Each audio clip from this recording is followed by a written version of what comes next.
إن الحمد لله نحمده ونستعينه ونستغفره ونؤمن به ونتوكل عليه ونعوذ بالله من شرور أنفسنا ومن سيئات أعمالنا فقد قال الله تبارك وتعالى في القرآن المجيد والفرقان الحميد ومن آياته أن خلق لكم من أنفسكم أزواجا لتسكنوا إليها وجعل بينكم مودة ورحمة وقال في مكان آخر هن لباس لكم وأنتم لباس لهن وقال النبي صلى الله عليه وسلم ما رأيت المتحابين مثل النكاح صدق الله العظيم وصدق النبي الكريم ونحن على ذلك من الشاهدين والشاكرين والحمد لله رب العالمين. My dear respected elders, ulama, we often hear the announcement that the nikah of so-and-so, nikah of Muhammad Yusri will be taking place with Jannat Adam. We hear this often, the word nikah, nikah. But do we know the wisdom behind the choice of this particular word? Allah Ta'ala chose this word nikah for this union, for this merging of two souls. Allah Ta'ala says in the Quran, فَانْكِحُوا مَا طَابَ لَكُم مِّنَ النِّسَاءِ مَثْنَى وَثُلَاثَ وَرُبَاعَ. Marry what pleases you in twos, threes, and fours. And Nabi Sallallahu Alaihi Wasallam chose similar words. النِّكَاحُ مِن سُنَّتِي فَمَنْ رَغِبَ عَنْ سُنَّتِي فَلَيْسَ مِنِّي. That nikah is from my way, and who turns away from it is not from amongst me. So I was saying this word nikah, if you look at why did Allah Ta'ala choose this particular word, if you look at the literal meaning of this, you know, when the ground is soft and the rain is soft and it's constant, then the constant falling of the rain, the water soaks deep down into the ground and the rain is beneficial. On the contrary, when the ground is hard and the rain is hard, the rain will fall and will flow away immediately. As opposed to when the ground is soft and the rain is soft. So that water, it goes down, it soaks into the ground and it mixes with the ground and it becomes part of the ground and the ground becomes beneficial. So we say, نَكَحَ الْمَاءُ وَالْأَرْضِ. That relationship, that inseparable relationship of the water and the ground merging, we say it is nikah. The water made nikah with the ground.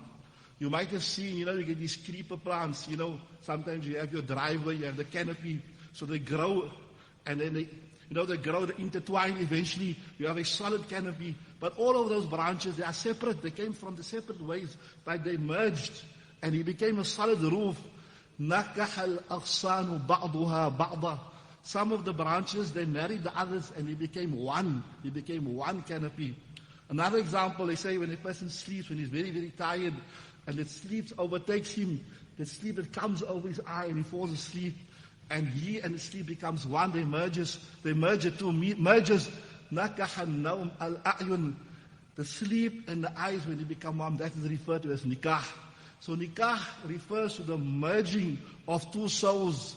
My children become your children, my father become your father, my mother become your mother, my problems become your problems, my happiness become your happiness.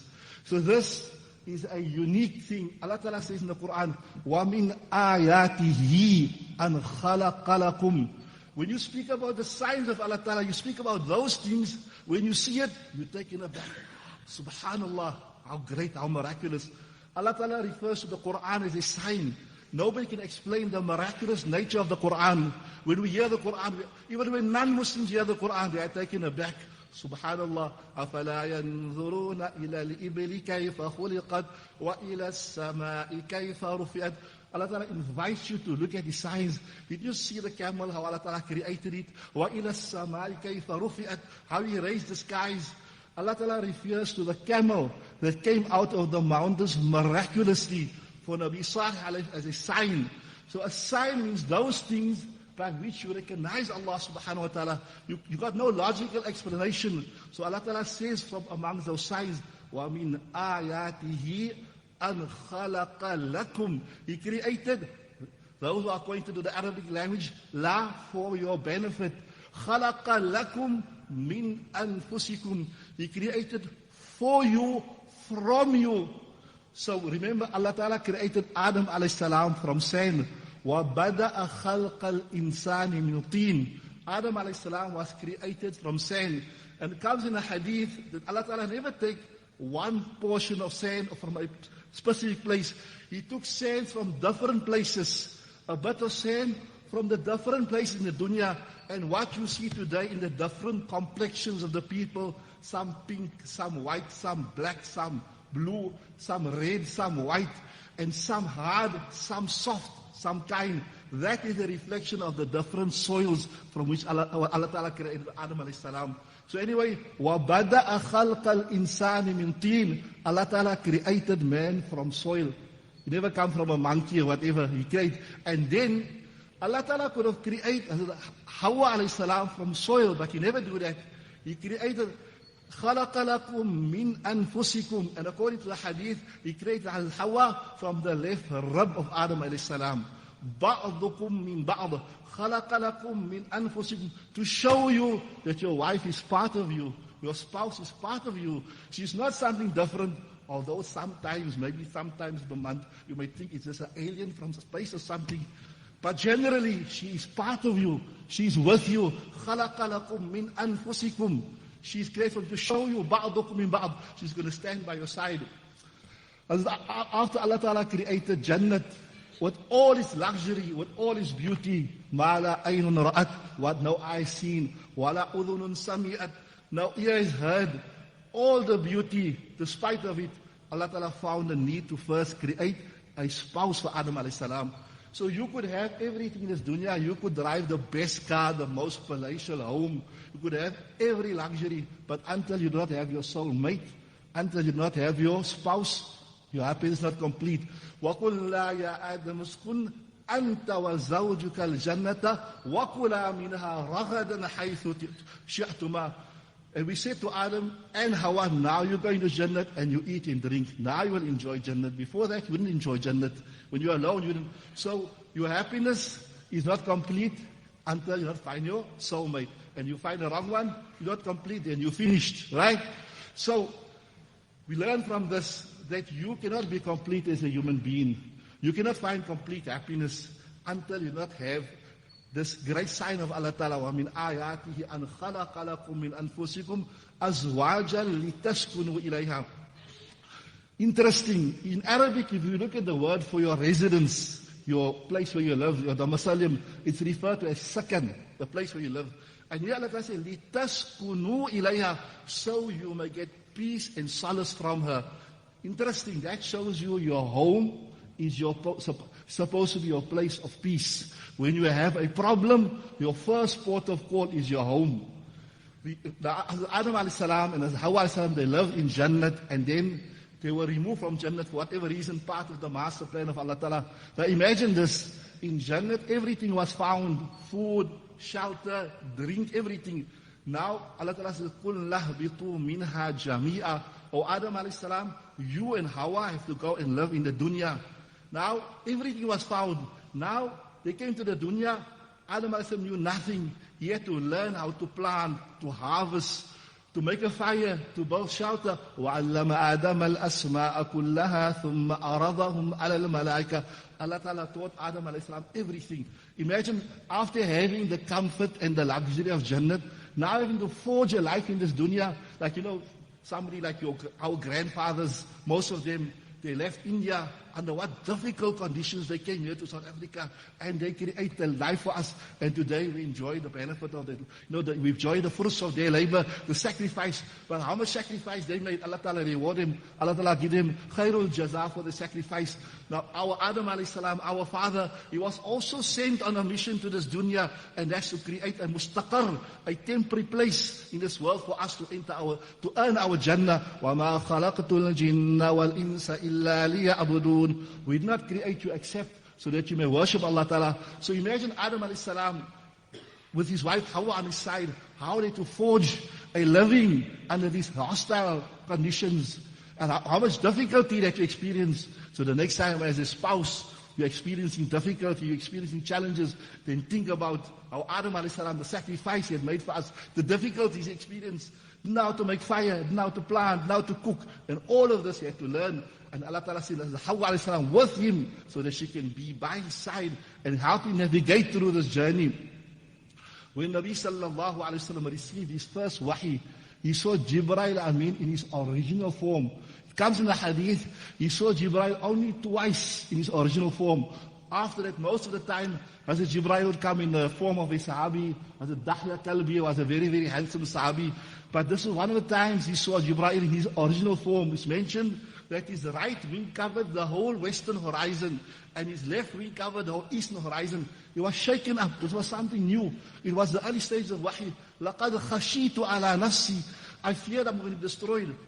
Immediately he rushes home. And where he goes, Hazrat Khadija, لَقَدْ خَشِيتُ عَلَى نَفْسِي.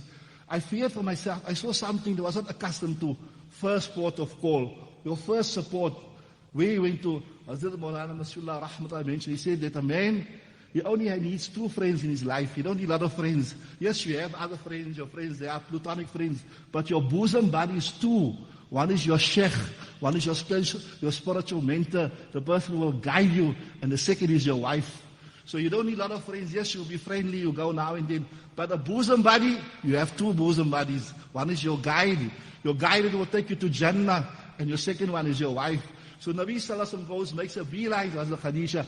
Dathiruni, dathiruni, zammiluni, zammiluni. And Allah Ta'ala says, Ya ayyuhal muddathir kum fa'anzir, Ya ayyuhal muzammil kum illayla illa qalila. So he explains to Hazrat Khadija what happened. He says, Kalla la yuhzika Allah abada, innaka la tasilu rahm, wa tu'inu ala nawa'ib al-haq. Allah Ta'ala will never disgrace you. You are the one who enjoys family ties. You are the ones who assist the needy. You think something will come upon you that will be a disgrace to you. Never. Outwardly seems like something difficult, but it's something as a blessing, because you as a person who enjoys family ties, you will never ever experience any type of difficulty. So we understand our first port of call is what? To go our wife. Allah Ta'ala says, وَقُلْ لَا يَا آدَمُ اسْكُنْ أَنْتَ وَزَوْجُكَ الْجَنَّةِ. So your solace, لِتَسْكُنُوا إِلَيْهَا, the sign of Allah subhanahu wa ta'ala. Yes, there will be difficulty. Despite the advancement in aviation, despite the standing of the ship, there will be choppy waters, there will be turbulence, there will be difficulties. But as I said, as a man, الرِّجَالُ قَوَّامُونَ عَلَى النِّسَاءِ. You are in charge, you are supposed to be charged, not to be impulsive. And every small thing you want to throw in the towel, every small thing you want to issue talaq, and then in haste you issue 3 talaqs, and after that you can't reconcile, then you're running from Mufti to Mufti. We're living in an environment where we get everything is instant gratification. So if you don't get your way immediately, you want to throw the toys out of the cot, and you want to show your displeasure. As a man, الرِّجَالُ قَوَّامُونَ عَلَى النِّسَاءِ. You are supposed to guide the ship, you are supposed to steer the ship, not wanting to blurt out 1 talaq, 2 talaq, 3 talaq at the drop of a hat. You're supposed to be showing, yes, as I said, there will be ups and downs. Marriage is not a bed of roses. It will only be smooth sailing. There will be ups and downs. Definitely there will be. But as a man, you're supposed to take charge. You're supposed to show sabr. You're supposed to show resilience. And you're supposed to show fortitude. Allah Ta'ala says in the Quran, يُرِيدَ إِصْلَاحًا يُوَفِّقِ اللَّهُ بَيْنَهُمَا. It's a long verse. But if you look at this verse here, at this point, يُرِيدَ إِصْلَاحًا, Allah Ta'ala is speaking about after 2 talaqs has been issued. After 2 talaqs has been issued, and the husband is on the cusp of issuing the 3rd talaq. Allah Ta'ala says, يُرِيدَ إِصْلَاحًا يُوَفِّقِ اللَّهُ بَيْنَهُمَا. Even at this point, after 2 talaqs has been issued, and the husband is ready to issue the 3rd talaq, even then, if they wish to reconcile, Allah Ta'ala will guide them. So as I said, this haste of wanting to break the nikah of the drop of a hat and just blurting out talaqs and then crying after that, we need to be responsible. We need to take charge. We need to understand there will be ups and downs. But as I said, you need to be have tahammul, you have to have sabr, you have to guide the ship through the storm. That is one of the main reasons we're living in this era where people want to become annoyed, and at the drop of the hat, they want to throw the toys out of the cot and show the annoyance. As a man, you need to be strong, you need to be resilient. May Allah subhanahu wa ta'ala give us the tawfiq to understand a few words, and may Allah ta'ala join between the marital couple, like how he joined between Adam and Hawa alayhi salam, between Nabi Musa and Safura alayhi salam, between Nabi sallallahu alayhi wasallam and our mother Hazrat Khadija al-Kubra, Aisha Siddiqa, and all the Azwaj al-Mutahharat. May Allah Ta'ala bless this union, inshaAllah subhanahu wa ta'ala.